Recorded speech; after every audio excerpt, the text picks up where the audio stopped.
Three, two, one. Hey, Internet friends, this is Magic Brad with SynergyCafe and the Synergy Lifestyle Academy. And I've got a friend on here I just met, and his name is Steve Snyder. Are you there, Steve? I'm here. We can hear How you doing loud today? and clear. It's good. I'm up here in sunny Minnesota, and I think you said you were from Arizona. Yep, Sedona, Arizona I'm at right now. Beautiful Sedona. country. Yeah, all those. I was through Utah and similar kind of stuff driving through there. I've never been to Arizona. My nephew was in Arizona for a while, and I should have visited, but I haven't been there. It's beautiful, Yeah, I understand. it's gorgeous. And Sedona's got there's a lot of like the woo-woo people down there, right? A lot of woo-woos here. More UFO sightings in Sedona than any other place in the world. More than Roswell, right? So, Steve, are you married and got kids and that kind of thing?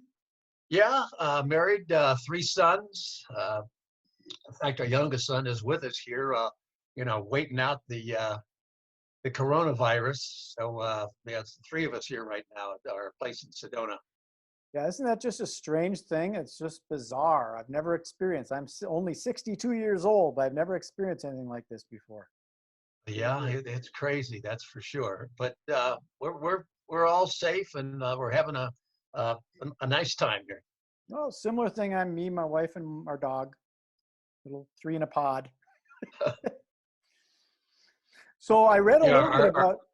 Oh, go ahead. Our son, our youngest son, he's scheduled to get married in October. So hopefully this will all be over by then.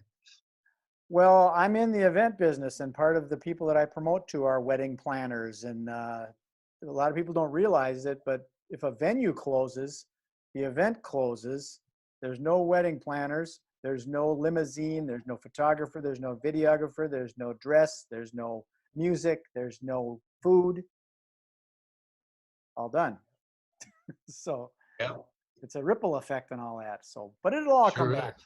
We will survive. We've been through Yes, we worse, will. I think. Or Yes, somebody we has. will. So I read a little bit about what you got. You wrote a book, and your father, I believe, was a pilot. Is that true? Yes, he was a B-17 pilot in the 8th Air Force, and he flew bombing missions over occupied Europe. And on February 8th of 1944, he and his crew were shot down over occupied Belgium. So the book goes into detail about what happened to each member of the crew and about all the Belgian people that risked their lives trying to help them. Wow. I can't imagine what that would be like surviving something like that, because being just crashing in an airplane without being shot at, it's got to be, I don't know. I don't even know how to relate to it. Yeah, it was pretty horrific. They were attacked by 2 German Focke-Wulf fighters, and a B-17 had a 10-man crew. 2 of the crew were killed in the plane when it was attacked, and the other 8 were able to bail out. 5 of the crew members came back home, but 5 of them did not. So 5 survived and 5 of them didn't. After my dad was shot down, he bailed out and came down into some trees, and he was missing in action for 7 months, but he evaded capture. He was hidden by Belgian people for a while, and then he got tired of hiding. So he joined the French resistance and started sabotaging German convoys until the U.S. armies came up through France after D-Day and liberated the area. So it's quite a story. It's just not about my dad. It's about what happened to each member of his crew, because something different happened to each guy. Well, it's bizarre, the whole concept of war. And I took a trip over to Amsterdam, and then we took a tour of the Anne Frank house. Oh, yeah. And I can't imagine. I mean, it's just really strange feeling that kind of energy and stuff. I can't imagine being in this situation. And I've been in the martial arts, but that's a competition where we both agree that we're going to do this. But being in a situation where you're just flying along and someone starts bombing your plane, that's got to be strange. So did you hear from your dad I'm assuming that your father's passed by now.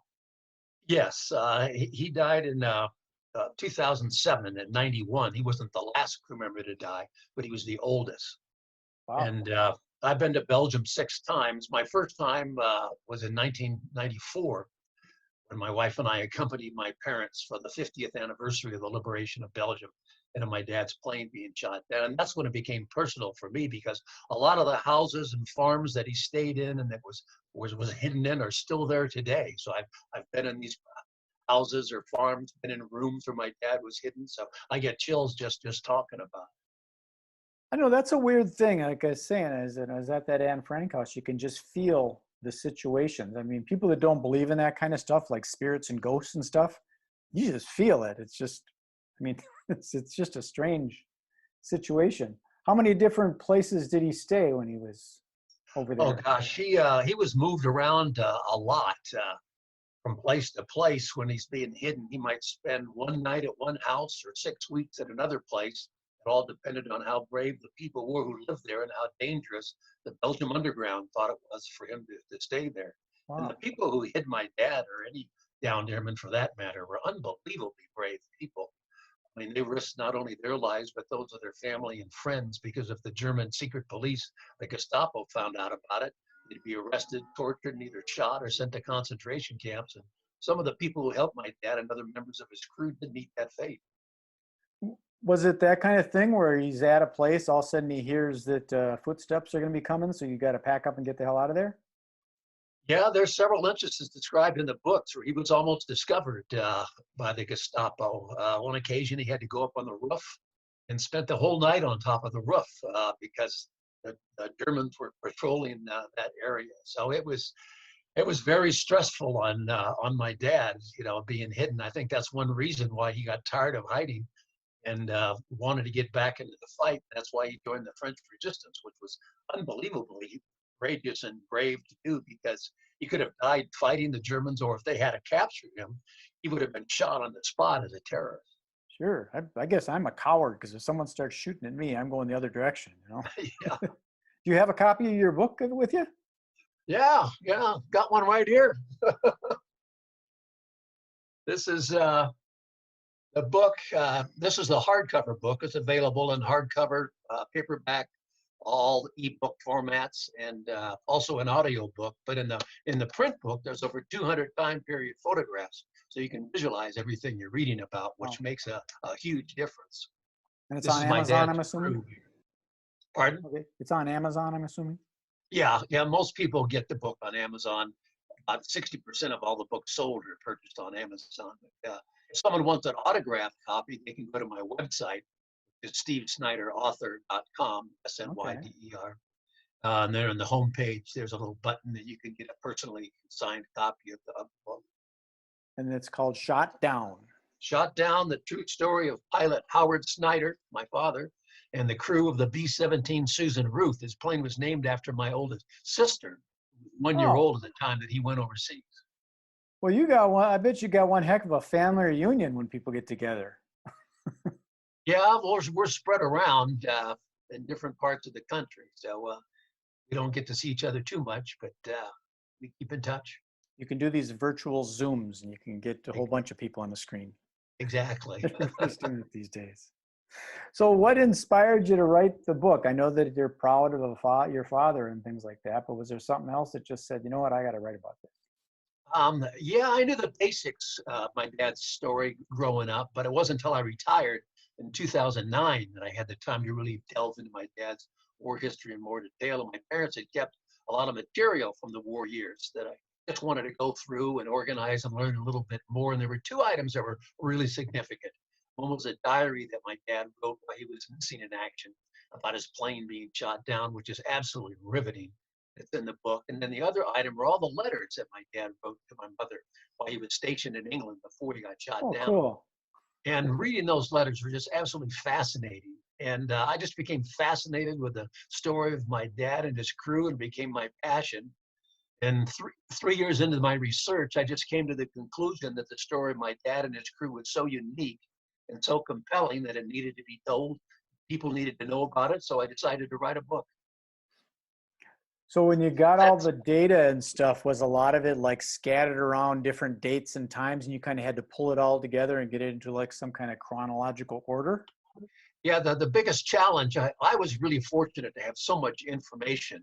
It's all based on firsthand testimony the people who were involved in the events that took place, either members of my dad's crew, members of the Belgium underground, or declassified military documents. What I added was just a lot of historical information and anecdotes about and surrounding the war to put it into context and give it background. I probably wouldn't have written the book, though, if it wasn't for two Belgian gentlemen, Jacques Malot and Paul Delahaye, who were young boys during the war, greatly affected by it. And later in life, they became local historians, and they interviewed all these members of the Belgium underground about events involving my dad and his crew, and they documented their testimony, and they gave me unbelievably detailed information about events that would have been lost forever without their dedicated research. So I owe them a huge debt. So how did you get all the photos and things? That must have been a lot of work digging all that kind of stuff, especially. Well, no, again, I was fortunate there. A lot of the people who hid my dad sent him pictures after the war.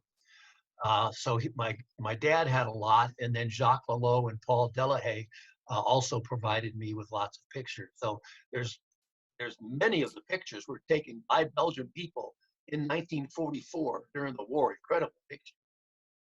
Oh, you lucked out there. Made your job a little bit easier. Yeah.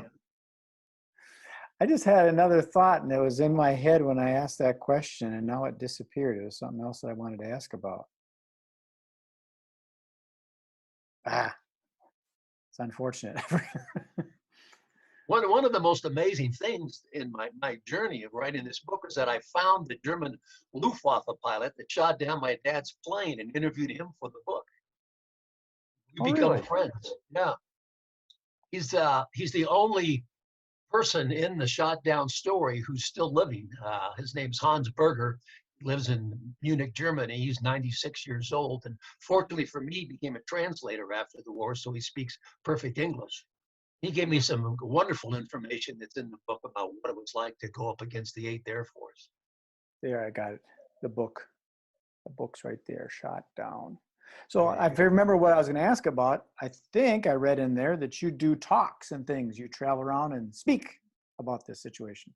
Yeah, basically, even though I retired in 2009, I'm working full time again promoting the book. I go to air shows all around the United States, signing copies. I do quite a bit of speaking, making PowerPoint presentations about the book and the 8th Air Force and what it was like flying combat missions over occupied Europe and Germany.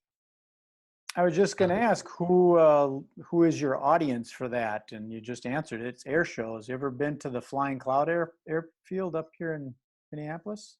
It's in Eden. I've been to many. I've been to Minnesota. There's oh, come on, Steve. I've been up to the. I'm having a couple places in Minnesota I've spoken. There's the. Oh gosh. I'm having a mind Me too. freeze. I'm 62, and sometimes the stuff just leaves you, you know? Well, I turned 73 years old today, so I guess I'm having a senior moment on my birthday. Happy birthday. Let all that stuff go. Well, there's an airport here called the Flying Cloud Airport. It's not a big airport, but it's down in like southwestern Twin Cities, and they do an air show over there. I've seen. So I thought, who knows? Maybe is that where you travel around to? Is a lot of the air? Do you do any marketing for what you're speaking, or just people find you? Well, I mean, I spend hours on the internet every day in social media, contacting people about the book or promoting the book. But I've been doing this for a few years now, so the word's gotten out, and it's changed my life. You know, I had no idea that what would occur, and then I'd have this new career after writing this book. But it's been successful. It's won almost 30 book awards. It has a 5-star rating on Amazon. So Wow. it's an amazing story. Again, you know, all based on firsthand testimony. Do you ever have a thought of maybe doing a movie? Well, a lot of people who read the book say it should be made into a movie. It actually would be a better miniseries because there's so much and different people and different avenues you can go down.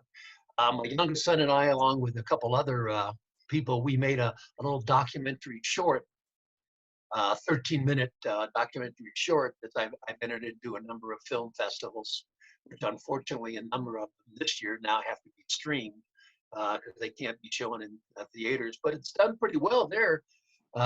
It's been accepted into quite a few film festivals and won some awards. So hopefully that'll attract some attention and maybe interest in making it into a movie. Well, you know, that's one of my things with this whole internet thing is you never know what's going to happen, who's going to pick up what for what reason. So it's just a matter of throw it out there, and who knows? Somebody might Google some word and poof it. Hey, that's exactly what I was looking for. Because there's so much out there. You never know. Stranger things have happened with this internet stuff. I remember there's a thing called the one red paperclip, where a guy up in Canada traded a paperclip and he traded it up, kept on paperclip for a pen for a notebook for a Walkman radio, Coleman stove, camper. Eventually it was for a house. He traded up to a house. Oh, that's quite a story. Yeah, and he just documented it all. So who knows, maybe you'll start a play or something. There's a friend of mine that started a play here called Triple Espresso, and it was just a few guys got together and just started in a church basement. So who knows, maybe you end up doing a traveling play about it or something.